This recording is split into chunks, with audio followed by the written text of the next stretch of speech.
when you're metabolically free, it feels incredible. You don't have to rely on snacking and grazing just to sustain energy levels. You have amazing peak energy levels that are naturally being produced throughout the entire day.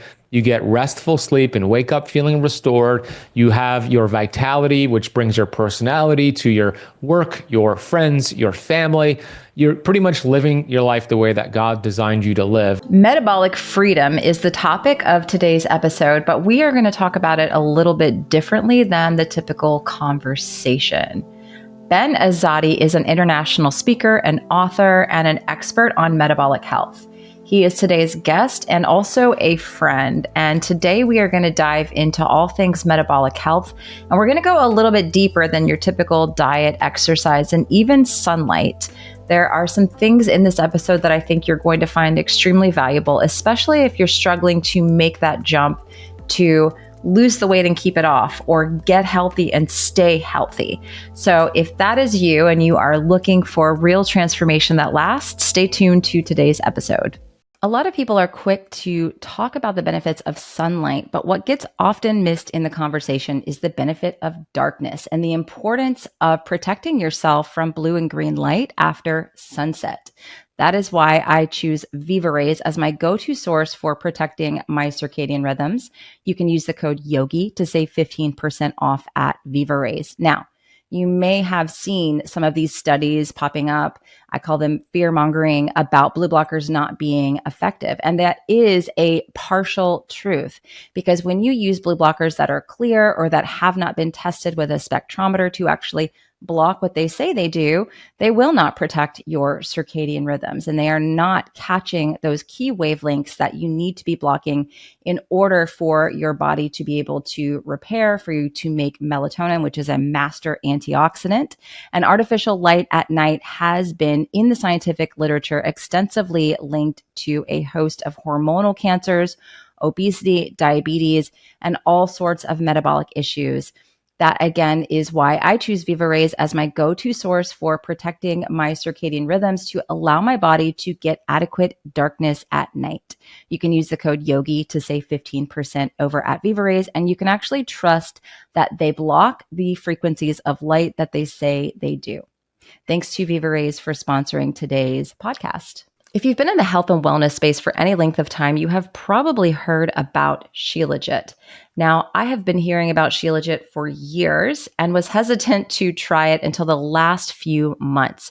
I took the leap and tried Black Lotus Shilajit because they are a small family-owned company and they are meticulous with their sourcing.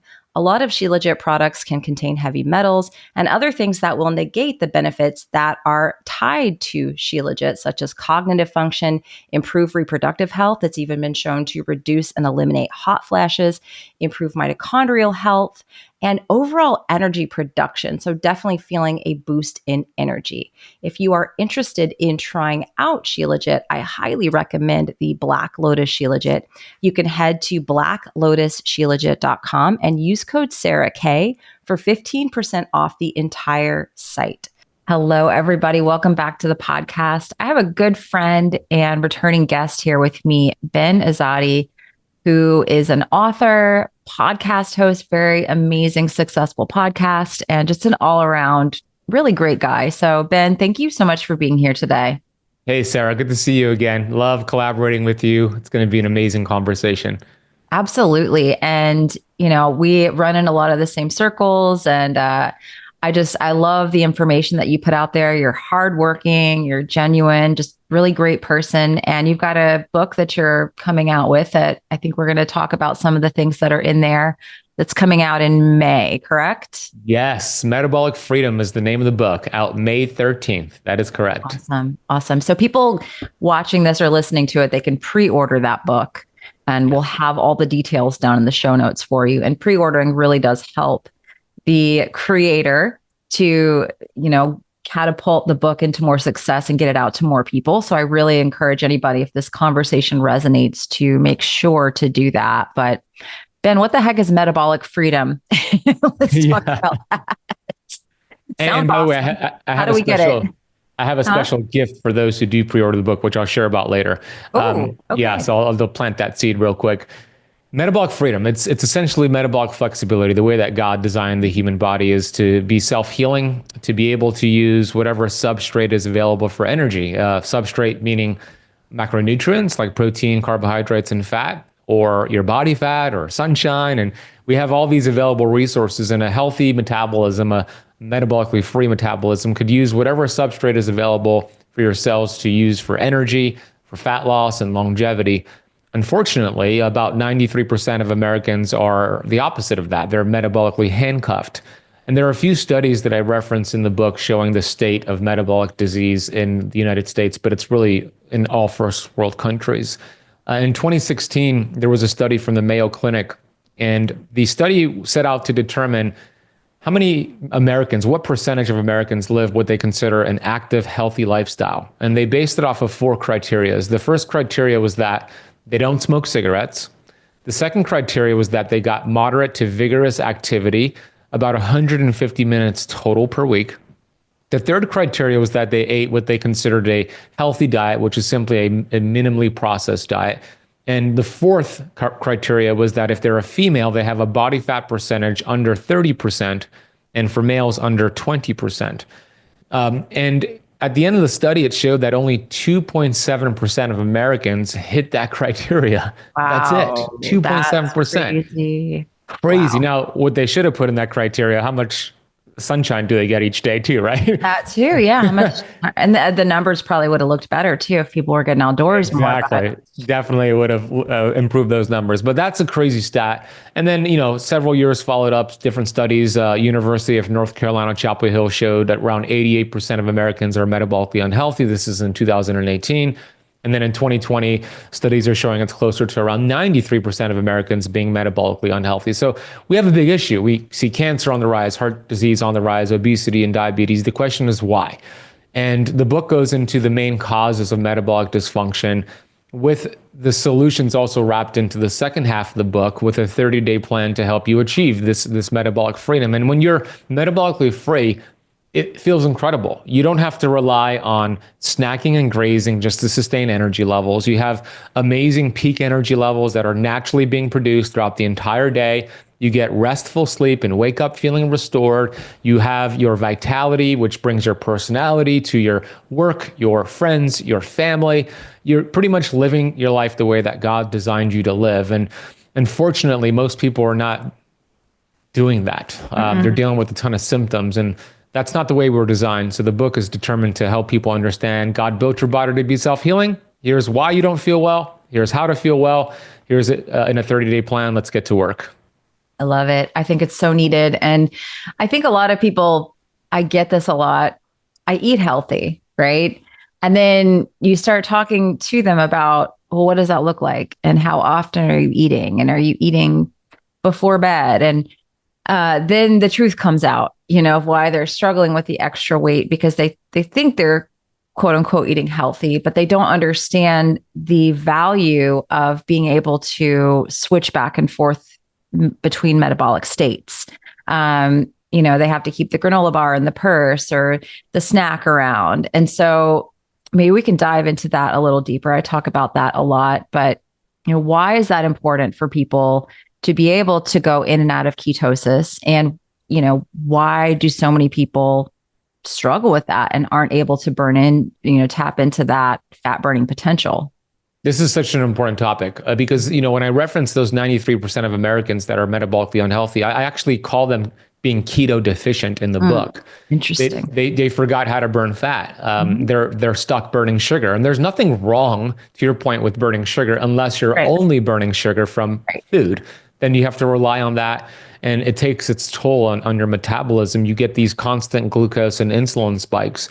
In insulin, there's an entire chapter on how high levels of insulin are the first domino. It's the first domino to fall that triggers, of course, prediabetes, diabetes. But once you're diagnosed with prediabetes and diabetes, then it opens up a door, this world, to all of these diseases: cancer, heart disease, of course, kidney failures, amputations. But it's the insulin that, when it's too high and too frequent, you're going to trigger a metabolic cascade of disease. And there are some studies showing that I referenced in the book. This is crazy, But you could have insulin resistance, meaning high levels of insulin. Hyperinsulinemia is a more accurate term, for on average 6 to 14 years without your fasting blood sugars even making any changes, or your A1C Going up.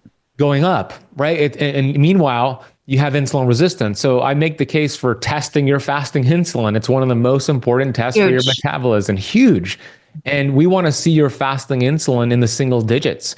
If it's 17, 22, yeah, you're probably still in that reference range, but you have insulin resistance. And if you keep going down that route with the snacking, the grazing, the processed carbohydrates, all of a sudden your receptor sites for insulin get burned out, and then your blood sugars rise, and then you're dealing with a lot more problems. So I really believe in being proactive and not reactive. Einstein said intellectuals solve problems, geniuses prevent them. So the goal is to empower people to be geniuses here. And the first step is to test your fasting insulin. Yep, I agree. Yeah, I see this a lot in practice. I see people with, my A1C is like a 5.2, 5.3. Numbers aren't terrible, but then we get a fasting insulin of like 25. Yes. And the doctor's like, oh, it's fine. Not a huge deal. I'm like, yeah, that's not good. We got to work on that. And that looks like, not necessarily, because a lot of doctors will say, let's go on metformin. Let's put you on a drug for this, because that's their job, right? You get a lab. A doctor's toolkit is a drug. A doctor's toolkit isn't what you have here in your book, and what I teach on my channel as well, is like lifestyle and diet. And so does everybody that has a high insulin level, I'm curious your thoughts, do they all need to go on a ketogenic diet? No, they don't all need to. It could be a low carbohydrate diet or a variation of it. Yeah. However, keto is very effective at when you have high levels of insulin, because it's really simple. When you think about the three macronutrients, carbohydrates, protein, and fat, and we look at the studies or just basic human physiology, and we look at the insulin response from those three macronutrients. I have a chart in the book that shows it's carbohydrates that raise glucose and then therefore insulin levels way more than protein and fat. And then of course, processed carbohydrates will raise it more than whole foods carbohydrates, but carbohydrates have the biggest blood insulin response. Protein is a very moderate, what's considered phase 2 response, and fat doesn't really even move insulin. So keto is eating more protein and fat, less carbs. So it makes sense that that's the direction you want to go. However, if you have a lot of muscle mass, if you're getting outside, if you're doing all the things you're learning from Sarah, getting a healthy circadian rhythm, you don't have to be as extreme as keto. You could do maybe a variation of it, or a low carbohydrate diet, especially if you're active and have more muscle mass. The more muscle mass you have, the more insulin sensitive you are. So no, I don't think every person needs to do keto, but it's very powerful, and it's probably the fastest route towards reversing it. Yeah, I think it can be really helpful. I just don't, for me, I'm like, okay, what are you eating now? And if I've got somebody that's eating fast food, snacking all day, I'm like, let's just stop that, get off those foods and move to protein, whole foods, and then understand the glycemic index and response that you're having to those foods, and then see where we are. And some people, I do find that going keto does help tremendously at the end of the day. But it sometimes it's like someone is just eating 6 times a day. They're eating fast food. They're eating all the junk food. And then you tell them, hey, you got to go keto. They're like, bye. Yep. That's what you're a great coach. That's what great coaches do. They meet the person where they're at. So exactly. You don't take somebody who's eating a standard American diet, eating several times a day, and say, hey, tomorrow we're going to start keto. Right. That's going to be disastrous. And I actually talk about that in the book, and the whole 30-day plan eases them into it by slowly eliminating snacking. And just what you just said, we gradually get them into burning fat instead of sugar, but it doesn't happen in one day. It actually, that first week, we work on that as part of the program. Yeah. And the people that, because I know you do some coaching as well and have coaching groups, people that can't go longer than an overnight fast. I think that's one that I run into a lot with people. And it's a metabolic dysfunction. If you have to have a bedtime snack every single night, or you're waking up in the middle of the night hungry, That's a big sign right there that you're not able to tap into fat burning. You're not able to go into ketosis. And so, how do you coach that in, or do you discuss that in the book as well? I don't get into that specifically in the book, but how I would coach that would be what you actually just said. All right, let's get you from eating these processed carbs to eating whole foods carbs. So it could still be the same amount of carbs. You're just changing the quality of those carbs, not necessarily the quantity at first. And you're increasing your protein at the same time, because as you know, protein is very satiating, and there's a thermogenic effect. It's also great for preserving and building lean muscle mass. So increase in protein, swapping the carbohydrates from processed to whole foods carbs, and then an elimination of snacks, right? That's the first step. And then we kind of adjust from there and go from there. There's some things you could have. You could have, in the beginning, a light protein rich snack right before bed as an adjustment versus like a carbohydrate, right? But these are some short-term things as you work on your metabolism and improve it, and eventually you start to pull away from some of these things. Yeah, I find that sometimes people have to keep that little snack in there before bed, but we switch it up to make it not as insulin inducing, because I'm sure you talk about this. Insulin, really, if it's up before bed, this can mess up your sleep, right? Yeah, exactly. Because you're going to, if you eat right before bed or expose yourself to artificial light right before bed, or on social media right before bed, you'll get the glucose and insulin spike, and then it'll crash 2 a.m., 3 a.m., and then you wake up and you're wired and tired, right? It's like, oh my God, I can't go back to bed. So controlling that is going to keep you in bed asleep, so you wake up feeling more restored, which then allows you to make better decisions that next morning, because your hormones are not out of balance. Your circadian rhythm is more optimized. You're more well rested. Your hunger hormone ghrelin is not elevated as a result of poor sleep. So a lot of great things happen when you fix sleep. Definitely, I agree. What else? What else do you think is important when it comes to metabolic freedom for people? Yeah, well, there's an entire chapter, as I was telling you offline, that you're going to love. It's all about how a poor circadian rhythm creates metabolic disease. And it's, you talk about this so brilliantly on your channels and podcasts, and you've been on my podcast, and I've learned a lot from you about this. And it's a big piece that a lot of people in our space, as you know, miss. They just focus on the food part, the fasting part, which is part of the equation. But, we live in this huge circadian mismatch where we have artificial light all day long. We're indoors most of the day. We're not getting sunshine. We're eating at the wrong time. So the chapter goes into how poor sleep and poor circadian rhythm affects your hormones. It elevates insulin. It could mimic, if you're a healthy adult, the studies are showing just 5 days of poor sleep in healthy men, you start to mimic blood sugars of a pre-diabetic, right? Because it's really affecting all of your hormones, and it's affecting your decision-making capabilities, because the next morning after poor sleep, you have higher levels of ghrelin, the hunger hormone, lower levels of leptin, which you talk a lot about, which is a satiety fat-burning hormone. And then you're just on this roller coaster ride. You're hungry. And then you eat food just to satisfy yourself, and then that glucose spikes and you want more food. So it's so important to optimize that circadian rhythm, right? All the things that you teach, Sarah, and I talk about, like not eating right before bed, giving yourself at least 3 to 5 hours of digestion before bed, having most of your calories earlier in the day. These are simple things we can do. Getting outside and getting that morning sunrise and that evening sunset. These are things we can do that are free, but they go a very, very long way. And it makes a big difference in your energy levels, your hormones, and insulin.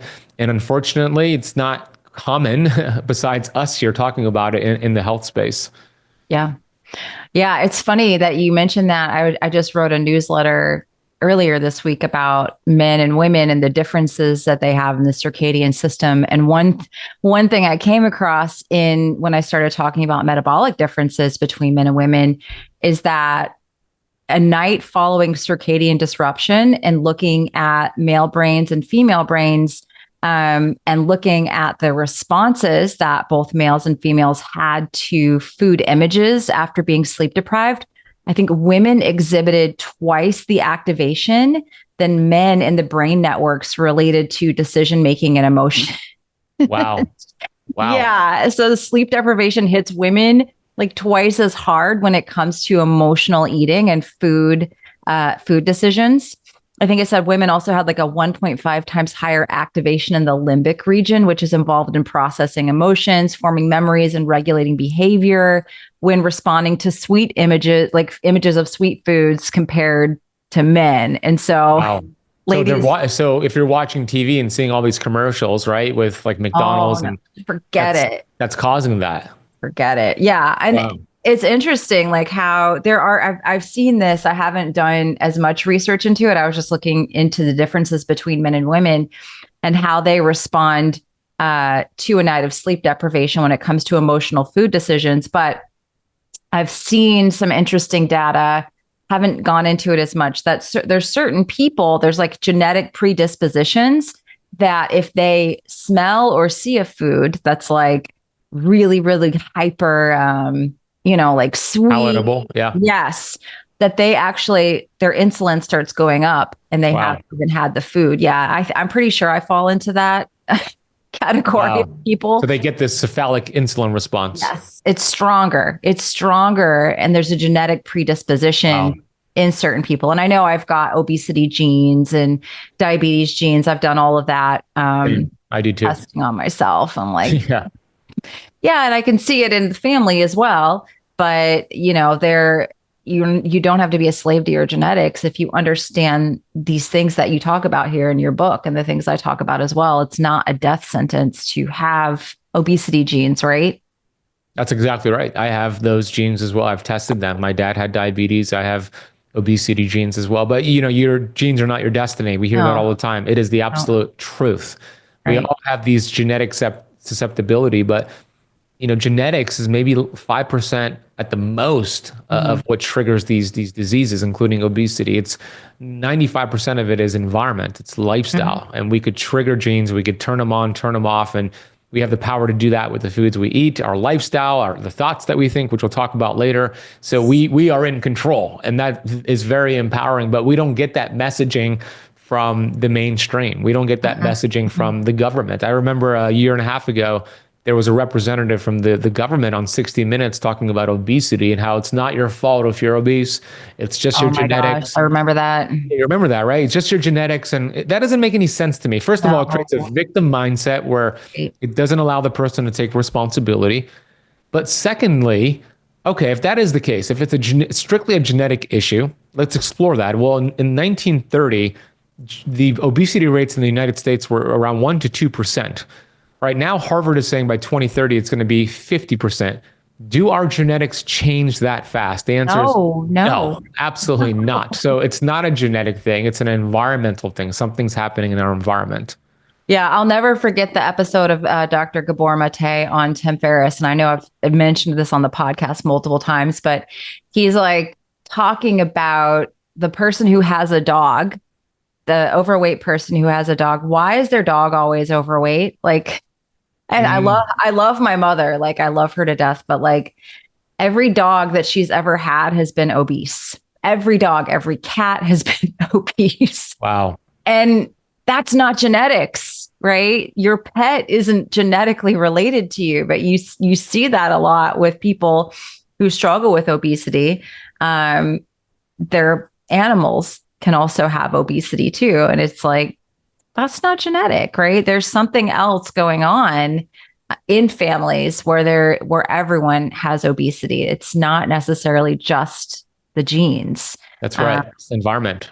It's the environment. And I think I realized that when I was in high school, I was like, had struggled with my weight. I was 230 pounds in high school and got made fun of. And I was always made fun of as a kid. And I just had this moment where I'm like, I don't have to eat the same food that everyone in my house is eating.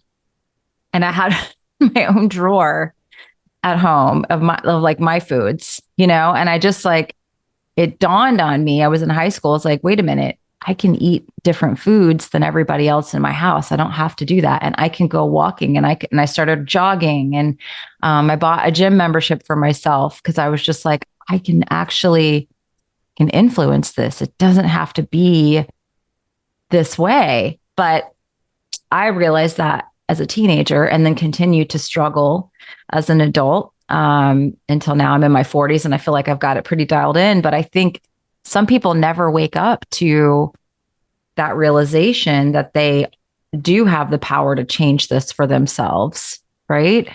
100%. We all do. Yeah. We all do. Yeah. As I mentioned earlier, Yeah. God has built the body to be self-healing. We just need to remove the interference and it'll heal itself. That word responsibility, I really learned about that word through Dr. Wayne Dyer, who we were talking about offline.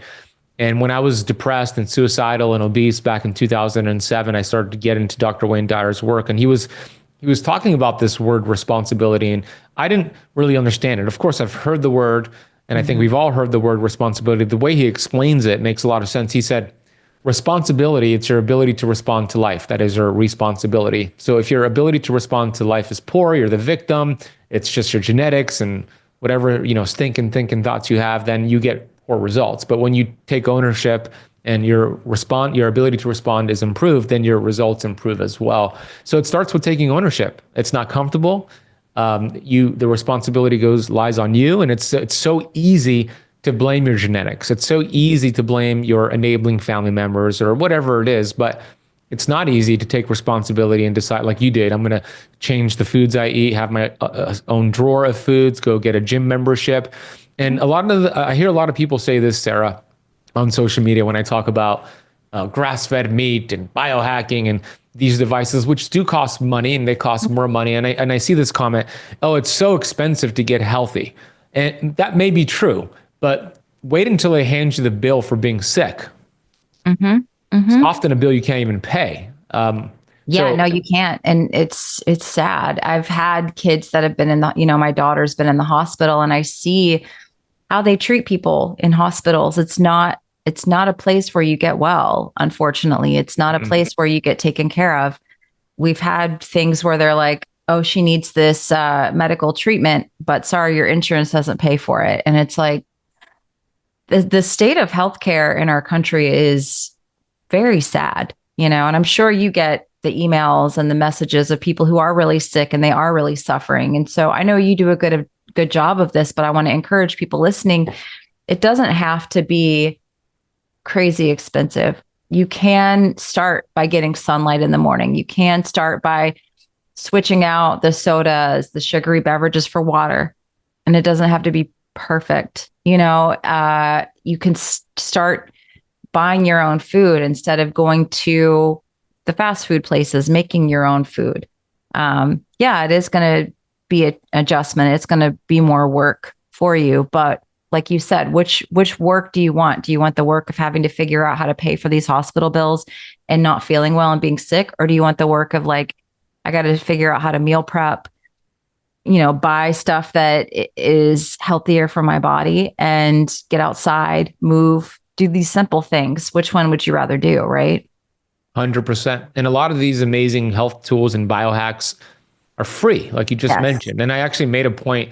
I have a whole chapter on my favorite biohacking devices for metabolism and fat loss. And half of it is about paid biohacks. The other half is about free biohacks. Like you just mentioned, getting outside, getting sunshine, walking after a meal, grounding, gratitude, working on your mindset. These are all free things. Fasting is free too. And you actually save money with fasting. So there's a lot of things we can do that don't have to require money. You just need to know what they are. And that's why conversations like this and your work and my book are really important, because it helps people become aware that, wow, I actually could do this without spending thousands of dollars. It's not a requirement to get well. It really isn't. But yeah, you don't want to wait until you're sick to make a change. We've heard this before, the person who's healthy has 1,000 wishes. The person who's sick has one wish. That's just to get healthy. Yeah. And disease does not discriminate. I mean, black, white, female, male, whether you're rich or not. I mean, cancer does not discriminate. It comes after anybody. No, it doesn't. And I mean, you see people that work hard, the entrepreneurs, the business owners, and they trade their health for money. So it can happen to you if you don't have a lot of money. It can happen to you if you do have a ton of money. It's just, you have to prioritize your health. And there are times in life where it's more challenging when you're looking after kids, when you're in my boat where you have elderly parents and children that you're looking after. But it's one of those things that you do it because what's the alternative? For me, I just don't want to feel bad. I remember what it feels like to have to snack all of the time and to be addicted to foods. Um, and I don't want to go back there. And I'm sure you understand, you feel the same way. You've been in the same boat as Yes, someone who is obese and depressed and not feeling well. Um, just to tap back into that, because I think that what you were just talking about with Dr. Wayne Dyer, who I love, who is really helpful for me when I was struggling with my health as well. I think that this is a really missing big step for people in making this jump to a healthier lifestyle. And so you have a chapter in your book really devoted to this kind of like mindset or spirituality piece, right? I do. Yeah, chapter 10. As you said, it's a missing piece. I think I believe it's the best chapter in the book. And and I'm not saying this to like brag, but I also believe it's one of the greatest chapters ever written in a health book because it's so needed in not just a health book, but any book really. And it talks about how your thoughts influence health or disease. It's really a choice, and we have that choice. And the chapter gets into the placebo effect, the nocebo effect, the longevity science on living on purpose with your purpose, and how doing something you hate, like going to a job you hate, actually creates disease and creates dysfunction, gets into addiction and my story of addiction. So one of the things that I start the chapter with is a story that illustrates how powerful your thoughts are. And I'd love to share that story with your audience right now. Yeah. I'd love to hear it. Absolutely. Yeah, you're going to love the story. So it starts off with this. This is a true story I got from Bob Proctor. It was in a newspaper in the Love Bob. 1960s. Yeah, Bob's my favorite. So it's the story's about this railroad employee. He worked on a train station inside of a refrigerator cart inside of a train. And he was working late one night. He didn't realize that it had gone past the time he was supposed to clock out. It was 11 p.m. and his coworkers had clocked out at 10 p.m. He got trapped. This gentleman got trapped inside of the refrigerator cart, and he was banging on that door, but everybody had gone home for the night. And he knew nobody was around. He knew nobody was going to come around for several hours. So he was stuck. So he decided to write on the wall and kind of document his night, hour after hour. So at 12 a.m., he wrote the words on the wall: "I'm stuck. Nobody's around. I'm freezing. I don't know how I'm going to make it tonight." 1 a.m., still cold. I cannot keep myself warm. I'm shivering nonstop. 2 a.m., I keep looking at the temperature apparatus. It keeps dropping. I'm freezing. I'm going to freeze to death. 7 a.m. rolls around. His coworkers clock in. They open up that refrigerator cart and they see the man dead, hypothermia, froze to death.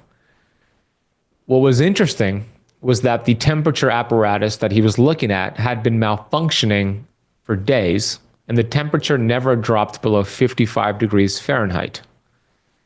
He was a victim of his own thinking. His thoughts created death. So if our thoughts could do that, do you think your thoughts could also heal the body? The answer is yeah, absolutely. Yes, it can. Dr. Wayne Dyer used to talk about how many thoughts we have every day, and it's 60,000 thoughts per day on average.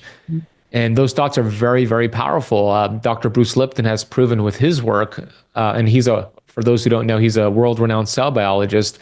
He wrote a book called Biology of Belief.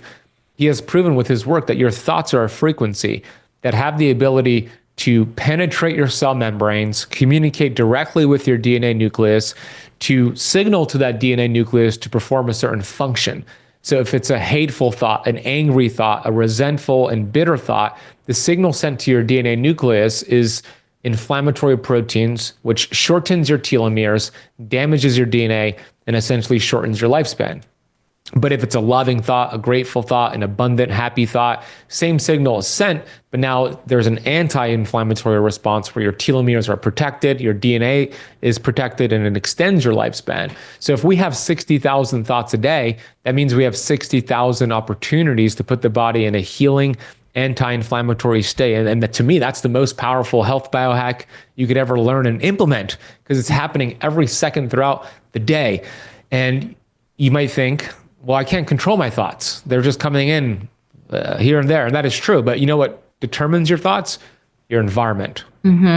The TV commercials, the billboards, the social media, your friends, your family, that determines the thoughts you think, your belief system, which then determine your results and essentially your destiny. So you clean up your environment first. You detach from watching television, especially the TV commercials, which 75% of all TV commercials are funded by big pharma. You cut people out of your life who are crabs in a bucket. They drag you back down to their level because your environment determines your thoughts. But once you start doing that, then you start to control your thoughts. Then you start to make improvements and everything in your life improves. So that's one part of the chapter that's so important that I think a lot of people miss. And it really influences every single thing we do in our cellular health as well. Yeah, I am like just sitting here nodding my head the whole time. And I can't wait for you to look into Veda's work as well. We were talking about that before we turn on record, because I feel the same way. And I look at it through the lens of quantum biology and how the water in the body serves as an electron donor for the mitochondria, and how the water structures itself. And our body is 99% water by molecular volume. And that is influenced by our thoughts, by sound, by our environment, by light. And I think the better people feel, the more healthy they get, the more sensitive they are to different TV shows. I can't watch Netflix anymore. Like this last year, I can't do it. It's like murder mystery, that, and documentary of this person killing this person and that. I'm like, I don't need to bring this into my consciousness. And this is new for me over the last couple of years. It shifted dramatically after I had my son too, who's 2.5 now. I just could no longer watch that stuff anymore. I'm like, I can't do this. Especially right before bed. No. Oh my Lord. No. And I think the reprogramming, this is what I have people that come into my coaching program. I'm like, you need to go to day 12 of the leptin reset. That's where I have all of this. And I show them what water in the body looks like, how it can become structured or unstructured, depending on thoughts, vibrations, intentions, all of that. I kind of illustrate that out in that lesson. And then what do we do? We have to reprogram. We have to reprogram the mind. And that does take conscious effort. For me, when I was going through infertility and loss and losing babies, Louise Hay, when you said you got a deal with Hay House, I was so excited because Louise Hay is the founder, and she means the world to me because I just would listen to her all day long. Of just like her, I would listen to her audiobook, You Can Heal Your Life. I would listen to her talks on YouTube, and I would just do that all day. Like I was so sad. I'm like, am I ever going to be able to get pregnant? Am I ever going to be able to have this baby? And I just had to reprogram my mind. And then I got to that place of like, oh, I am going to have the baby. I'm going to have my son. It's going to happen. And I'm so excited, and I can already feel him. He's already here with me, and it's so wonderful. And then it happened, and I think that you can do that with your health. You may be 100 pounds overweight. And I think the first step for some people, you got to change the food. You got to change your lifestyle. But I think up here, you have to believe that it's possible first, to see that as a field of possibility, and to let yourself go there, to envision that. And I think that once you start making that jump in your mind, and I know this is like Bob Proctor as well, and all the manifesting people all say a lot of the same stuff. Neville Goddard is a huge one that I love as well. Listening to stuff a ton. It's got to happen in the mind, and you have to believe it. And then it becomes easier. Things start to fall into place. You watch your health change. You watch miracles happen. And it doesn't seem like that far of a stretch, I know. I love that you shared that. 100% on board with you. Yeah, Neville Goddard, right? Feeling is the secret. You did that with your baby. We've been brainwashed to believe we need to see it to believe it. And in chapter 10, I make the case that we believe it to see it, right? Yeah. Like Wayne Dyer had a book called that. You'll see it when you believe it. Yeah. And it's really reprogramming that subconscious mind. That's what runs the show. And what built the subconscious mind is constant spaced repetition, especially during the first 7 years of your life, your relationships, your parents, your upbringing. That's what programs you. And then now you're 40, 57 years old and you still have the same program as when you were a kid. So we need to change that. And there's only, and I talk about this in the book as it relates to the book Cybernetics. Did you ever read that one? By Maxwell Maltz. That's an older one, 1960s, similar to the time where Neville Goddard was out. And Maxwell Maltz was a plastic surgeon. And the book was interesting where he realized that he would perform these surgeries on individuals who had facial disfigures, maybe like huge noses, and he would do plastic surgery. And it didn't change their life at all because their self-image was still of that person with a disfigurement. So although they looked at themselves in the mirror and they looked perfectly healthy because they had the plastic surgery, they still saw themselves with the disfigurement, the big nose, whatever it was, because that was their self-image of themselves. And your self-image determines everything. Yeah. You cannot outperform your self-image. And in the book, chapter 10, I talk about the self-image as it relates to weight loss, which is a big area of health. Huge. So, for example, if your self-image, like it was for me, is that of an obese person or an overweight person, let's say you consciously make the decision to make a change. You join a program, you start eating well, going to the gym, you consciously make that decision. You will make some progress if you do it. But what ends up happening, let's say you lose 5 pounds the first month, but your self-image is still of that of an overweight person. That next month, you'll find a way to get those 5 pounds back. Sometimes you find 7 of them because you didn't change that self-image. You need to replace that self-image, which is in your subconscious mind, with the new idea. To your point, you start to see yourself as that lean, healthy person. You start to believe this is you now. You act and behave and feel as if this is already done. So there's only 2 ways to change the self-image. The first way, and this is all from Bob Proctor, by the way, I learned all of this from Bob Proctor. The first way is an emotional impact. So I'll give you an example of an emotional impact. A cancer diagnosis, a near-death experience, the loss of somebody you love. That's a huge emotional impact, which usually changes your paradigm, the way you think, and the way you live your life. Ideally, we don't want to use that as the route to change your self-image because 9 times out of 10, it's a negative experience and it's very unpredictable. The second way, and the only other way to change your self-image, and the preferred way, is the way that it was built. Constant, spaced repetition. What does that mean? I do this with a card I'm holding up right here. It's called a goal card. It's an affirmation. And on here, and I give an affirmation in the book, it says, I'm so happy and grateful now that, and then you write your new self-image. So in regards to health, the affirmation in the book is, I'm so happy and grateful. I am at my perfect weight. I am happy. I'm healthy. The perfect health I seek is now seeking me. I remove any blockages between us. You would write that down on an index card. I actually have mine laminated, but you don't have to do that. And you would read it in the morning when your subconscious mind is most impressionable. You would read it at night when your subconscious mind is most impressionable. And you would carry it with you and read it all day long until you do it enough times where it goes from the conscious mind and replaces the old self-image in your subconscious mind. And once it replaces it, that's it. You don't course correct anymore. You don't sabotage yourself anymore. You actually make amazing results in your life. And you could apply this not just to health, but with finances and relationships, everything. It's so important. So I'm so excited for your audience to get the book and read and listen to chapter 10 because it goes deep into this concept. I love that. And I just want to validate, I'm somebody that's lost 100 pounds 3 times. And people are like, how did you go through all that effort of losing 100 pounds to gain it all back, right? And then you've done that multiple times. How? And it is this is how, because I lost the weight. I would go through the extreme weight loss program. I would go through the act of losing the weight.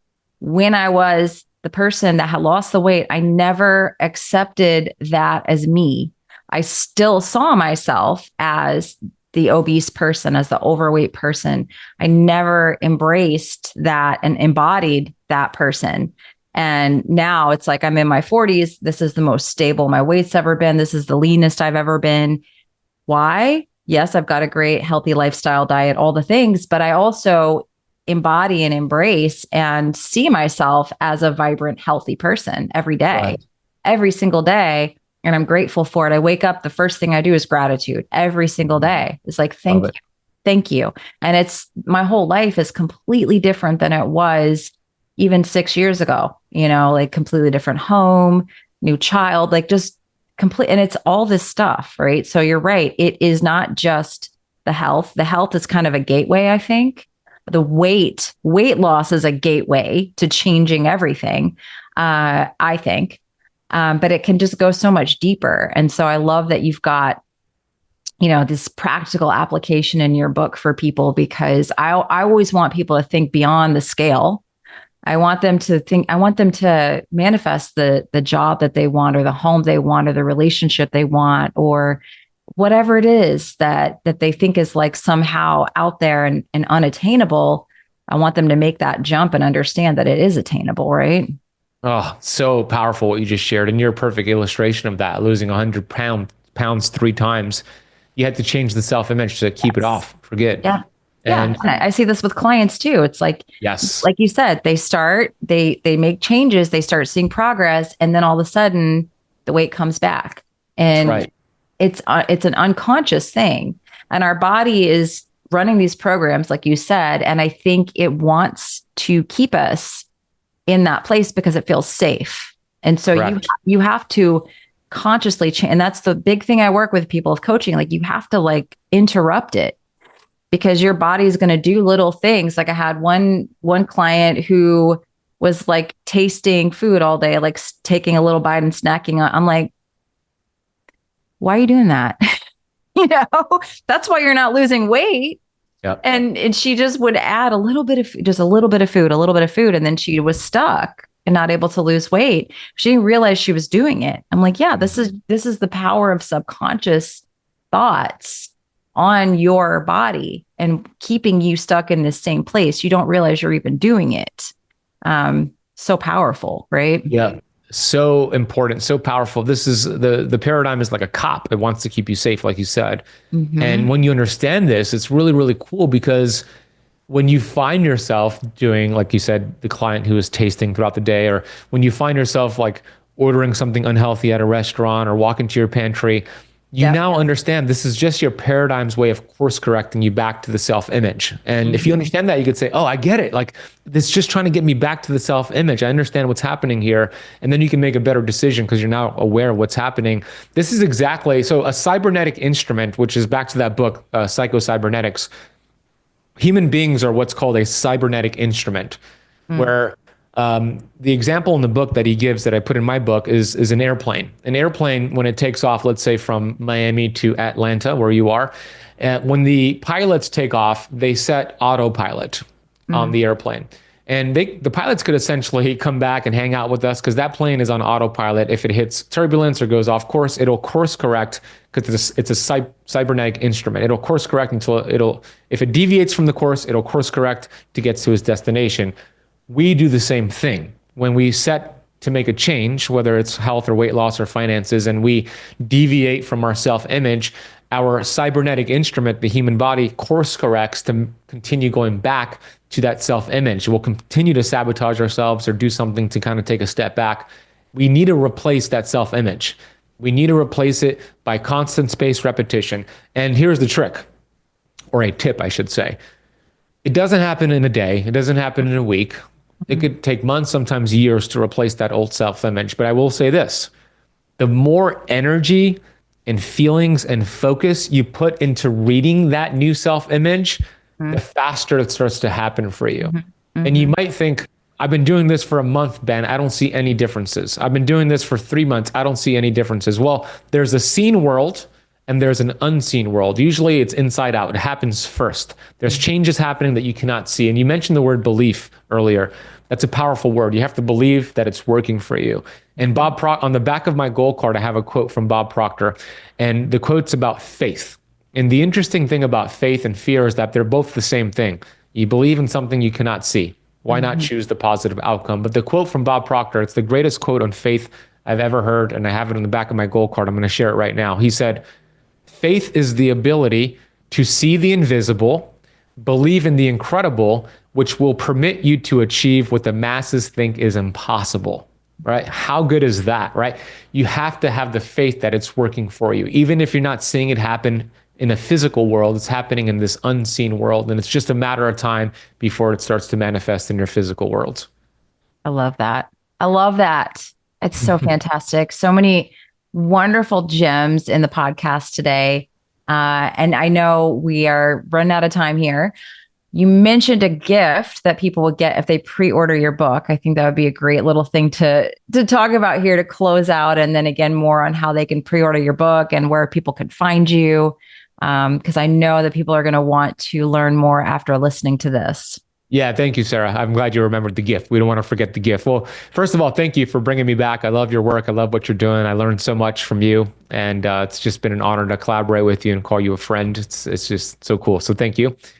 The book is available for pre-sale. And even if you're listening to this after the book is out, you could still get the gift. So the gift is an entire course, a course on the metabolism, 12 lessons, kind of a mini course, but it's a free course where I have 12 lessons on the metabolism, fasting, ketosis, different biohacks.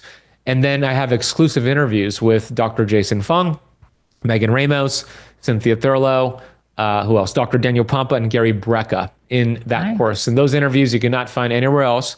The retail value is $997, but your audience will get it for free as long as you go to metabolicfreedombook.com. You'll see different links to order the book, and you'll simply put your order number, email, and name. And once you submit that, you'll be sent an email to grant you access to the free gift, the free course, and the free interviews. And the book's available on hardcover, Kindle, and Audible. I actually just finished up the Audible recording myself. So I narrated that. It was a pain in the butt, but I narrated the Audible myself. So whatever way you like to read or listen to books, it's metabolicfreedombook.com. I would love it if you got the book, if this resonated with you at all. Fantastic. Well, I'm so excited for people to check this out, and I'll have all those links down in the show notes for you.